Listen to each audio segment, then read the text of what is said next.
Саламатсызбы? Эгерде биздин каналда биринчи болуп жатсаңыз, подписаться кнопкасын басып кошулуп коюңуз. Ассаламу алейкум кыргыз халкым. Мен ушу кайрылуумдун себеби ушул өзүңүздөр көрүп атасыздар. Бир канча убакыттан бери ушул Ген прокуратурада кызмат өтөп кеткен, биздин ушул күч структурасында кызмат өтөп кеткен Сыймык Чапкеев байкебиз менен ошо Максат Мамытканов жана Канат Касанов байкелерибиздин ушу чоң казак кыймылын баарыбыз мына соц тармактардан көрүп атабыз.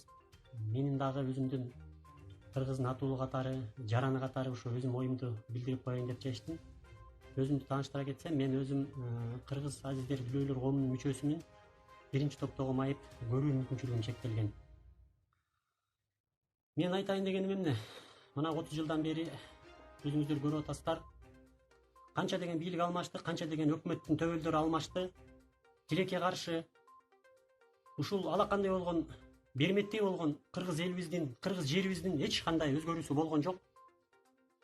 Шайлоолор сайын убадаларга тойгузуп, баягы карапайым элди кыйнаганын дагы эле токтотушкан жок.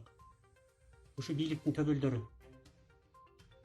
Менин жан дүйнөм уже оргуштап кетти. Жан дүйнөмдөгү, жүрөгүмдө, көкүрөгүмдө чыккан менин көзүм ааламды көрбөсө дагы, мен өзүм ааламды көкүрөк менен, көөдөм менен туям. Муну мага окшогон азиз, көз көрбөгөн сокур адам гана түшүнө алат. Бирок ошентсе дагы мен кыргыздын жараны катары ушуну айтып коеюн чечтим. Биздин азыркы бийлик төбөлдөрү эң чоң максаты эмне болуп калды? Булардын максаты өзүнүн ээлеген кызматын гана калкалап, ошого жетип, кандай ресурстарды, кандай күчтөрдү колдонбойун эптеп эле иши кылып ошого жетиш керек, кызматта отуруш керек. Шайлоонун алдындагы берген убадалары пенсия пособия көбөйөт, мугалимдердин, дарыгерлердин айлык акылары көбөйөт. Жашоо турмуш оңолот, завод, фабрикалар ачылат. Тим эле сөз менен Кыргызстанды гүлдөтүп Швейцария кылышат. Шайлоо бүткөндөн кийин, баягы эле шайлоонун шайтан оюндарынан кийин баягы байгелдинин таягы. Баягы эле кыргыз эли өз оокатын кылып, өзүнүн күнүн көрүп, өз арбайын өздөрү тартып, өз оокаттарын кылып атышат. Мына аны баарыбыз эле билебиз. Кыргызда бир жакшы макал бар. 30-сунда оро корбогон 40-ында кылыч чаппайт дейт. 30 жылдан бери оро королбаган ушул өкмөт эми 40 жылдан кылыч чабабы? Баарыбыз ойлонуп көрөлүчү бир туугандар. Келгиле. Ойлоно турган, толгоно турган, издене турган, алдыга кадам таштай турган, саресеп сала турган мезгил келип жетти. Буга чейин өз оюн билдирип, өз оюн ачык айткандардын баарын тоталитардык көз караш менен, мүнөз менен баарын камап, кайдагы жок күнөөлөрдү моюндарына илип, мына саясий туткунда канча деген кыргыздын чыгаан жигиттери жатат. Эмне үчүн кыргыз эли буга ойгонбойбуз? Эмне үчүн буга толгонбойбуз? Качанга чейин чыдайбыз? Элим деп бакылдап баары кооз сүйлөшөт. Бирок эл үчүн күйгөн бирөө барбы? Азыркы бийликте эл үчүн күйгөндөрү болсо дагы алар жеп жутарлардын, ички иштердин арасында билинбей калды. Уурулардын арасында көрүнбөй калды, көмүскөдө калды алар. Бирок алар чыгайын десе дагы аларды чыгарбай, бутунан тартып, жол тосуп, бөгөт коюп аларга кандай бир өзүнүн бир болгон мүмкүнчүлүктөрүн пайдаланып, андайларды алдыга чыгарбай жатат. Урматтуу элим, мен элим деп сыймыктанып айта алам. Башымдагы ак калпагымды, ала тоодо болгон ак калпагымды кийип турганыма сыймыктанам. Мен ушул көп ойлонуп, көп ой толгонуп жүрдүм. Канткенде өз элибизге салымыбызды кошуп кетебиз. Биздин ата бабаларыбыз өзүнүн сөзү менен, төкмөлүк ырлары менен, жазма ырлары менен, кылып кеткен иштери менен кыргыз элине салым кошуп кетишкен. Мисалга айтсак, Касым Тыныстанов кириллица менен, латын тилинен, тамгаларынан кыргыздын биринчи алфавитин түзүп кетти бул киши. Ишенал Арабаев алифбени түзүп кетти. Чыңгыз Айтматов өзүнүн чыгармалары менен дүйнө жүзүнө таанытты. А биз эмне кылабыз? Биз азыркы жаштар эмнени ойлонобуз? Кантип салымыбызды кошобуз? Ойлонууга да мүмкүнчүлүк болбой атат. Себеби эмнеге? Азыр жакшы ойду күрсүн, жакшы курсак тойгузуш керек.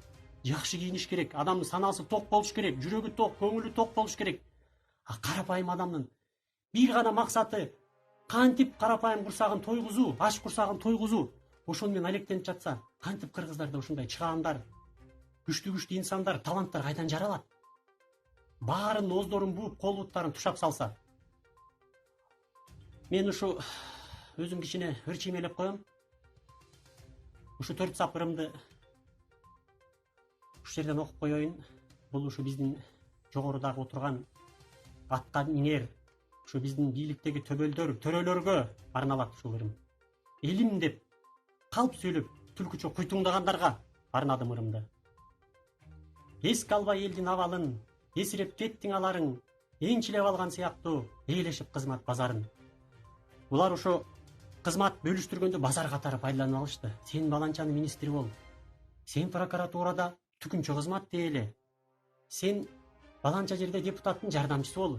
Сен түкүнчө санаториянын башкы дарыгери бол. Башка эчтеке менен алектенбей калдык. Элдин камын ойлогон, элдин мүдөөсүн чечкен, даанышман, акылман жигиттерибиз бар. Андай адамдарыбыз да бар, аксакалдарыбыз да бар. Кыргыздын туусун желбирете турган кыраандар, ноёндор, берендер жок эмес, бар.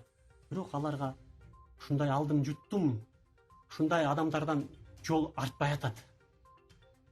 Орун бербей атат булар. Баягы илгери эле Токтогул атабыз мазактап кеткен байманактар жаңы кейипке гана кийди. Ошондогу ою тебеленип, укугу тебеленген кедей кембагалдар азыр биз карапайым эл. Болгону жаңыча гана өзгөрүү болду. Калганы мааниси ошол эле. Орун алмашуудан сум өзгөрбөйт дейт. Аталыштары башкача болгону менен түпкү мааниси бир эле болуп калды. Биздин кызматтагылардын эң чоң бир эле максаты бар. Бир эле максаты бар. Мен аны айтпайм, алардын көп максаттары жок. Алардын бир эле максаты бар. Ошол максатын дагы мен 4 сапыр менен тастыктап силерге айтып берейин. Бул адамдын өзүнүн жүрөгүндө оргуштап кээде ушундай ырлар жаралат. Адам ушунчалык бир жан дүйнөсү кыйналганда, азап тартканда, ушу канткенде мына мен көзүм азиз болсо да, көзүм көрбөсө да, мен элиме кантип салым кошом деп ойлонуп беймазада болуп кеттим. Бирок биз болбойт күрөшкөндө, булардан пайда жок. Өкмөттүн кургузун, ой сени басып салат, оозуңду түйүп салат, оозуңду төйнөп салат, камап салат, жок кылып салат деп коркуп отура берсек, анда булардын күнү туубайбы? Булардын уурлардын, ушул ат кесчилердин күнү туйт туугандар. Ушуларга гана нур заман болот заманында. Карапайымдардын мүдөөсү кулбай кала берет. Ошондуктан ооруну жашырсаң өлүм ашкери кылат деген кыргыздар. Ошо 4 сабырымды арнап кетейин. Толуктап адат көнгөнүн, токтотпойт элди бөлгөнүн, тоодою максат бирөө эле толтурмак кенен чөнтөгүн. Булардын ошо бир эле максаты ушу отурган убактылуу кызматында пайдаланып, чөнтөктөрүн гана толтурмай, башка эч нерсе жок. Келгиле кыргыз элим, дагы бир жолу кайрылам. Чоң казатка кошулалы. Коркпойлу. Эл көргөндү көрөбүз. Эл менен бирге бололу. Карапайымдар менен бирге бололу. Алдым жуттум уурларды, ат кесчилерди, коррупционерлерди, жалганчы, такымын жеген ушунчалык куу түлкү. Ушуларга каршы бирге туралы, бир туугандар, келгиле. Дагы бир жолу баарыңарды чоң казатка чакырам. Жүрөк ушунчалык. Мен эми азыр айтсам балким сиздерге бул таң калыштуу болуп тургандыр. Мына мен ушул чоң казат кыймылы түзүлгөндөн бери ушу күнтүн уктабай калдым. Канткенде ушу мен да ушу кыймылга кошулуп, ушул жерге кандай бир пайдамды көрсөтө алам? Элиме кандай кызмат кыла алам? Мен ааламды көдөнүм менен көрөм. Кудай таалам мага ушул көзүмдүн көрүүсүн алса да, Кудайга шүгүр, көдөнүмдү көргөздү мен. Көдөнүм сокур эмес. Көзүм сокур болсо да, кыргыз элим. Келгиле ойгонолу. Көкүрөктөрдү кенен ачалы. Ыраазымын жаратканга миң мертебе, ырыс дөөлөт бакты таалай бергенине эки көздүн жарык нурун алса да эки эселеп көрө берди көөдөнүмө.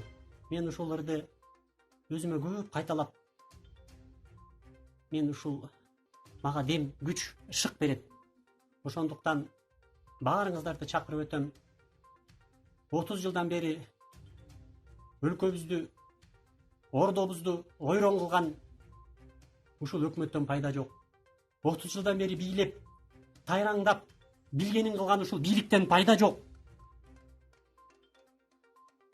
5-чи чакырылышпы, 6-чы чакырылышпы, канчадан бери чакырылып келаткан депутаттар сүйлөгөнү кооз сүйлөп, бирок ушуга чейин эмне кылды?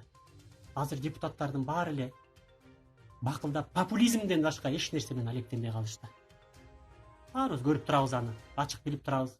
Баарыбыздын эле айткыбыз келет, жүрөктөгү, көкүрөктө чыгып жаткан тоонун булагындай ургуштап турган сезимдерибизди, ойлорубузду, пикирлерибизди айткыбыз эле келет, бирок баарыбыз жалтак болуп калганбыз. Анткени мен эмнеге айтып атам? Менин бир тууганым бар. Барыңар сот тармактардан көрсөң керек, Темирлан Ормуков деген акын өзүнүн оюн ачык айтып, билдирип, ажообузга чейин ыр жазып, чындыкты коркпой айтып, сотторго чейин айтып, соттордун чоң төрөлөрүнө чейин коркпой, ошолор менен тирешкендиги үчүн, ошолорго акыйкатты айткандыгы үчүн камалып да кеткен.